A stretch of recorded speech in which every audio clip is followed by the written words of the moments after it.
All right. After a long layoff, we're going to take a look at the new revived swing. Saying in the comments that ball's fading a little bit off to the right. Usually, things to look at quickly then are path and club face. So let's take a brief look here as you take it away. A little bit low, face isn't doing too bad. Gets up toward the top, little cup in that lead wrist.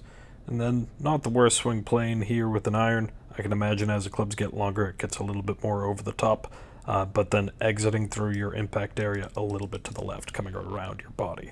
Uh, Mix that in with a kind of toe hit and very open face coming through this strike. Toe almost probably did you a favor and kept your ball fairly straight. With this one, that probably should have faded with that path and open face. Toe gear effect helped you out. So aside from that, let's take a look through the swing and see what you can do to improve. Now, I'm not going to change much about your first move because I see your body moving. Hips turn a little, shoulders are turning a lot, but then the shoulder turn comes to a pause as you then just kind of pick your hands up, pick your arms up, and then cup that lead wrist a little bit. So a couple things happening here. As soon as you see that cupped angle in your lead wrist, you're opening up that face. And what's open has to be closed or hit to the right. And what you probably have been doing, as you said, is hitting it to the right. So just back and back up. The other part about shoulder turn is depth.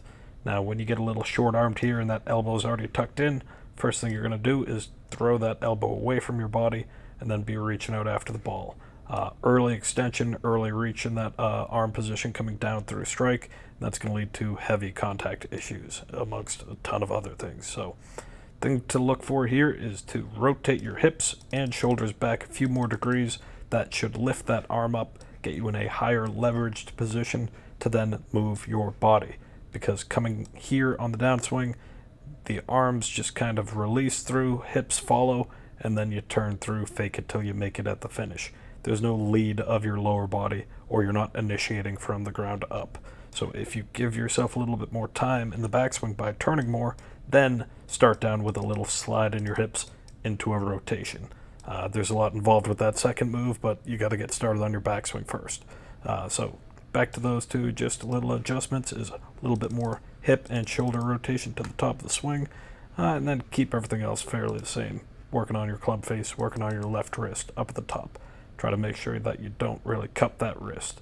I think if you turn the shoulders better, you won't be as inclined to bend the wrist in that fashion.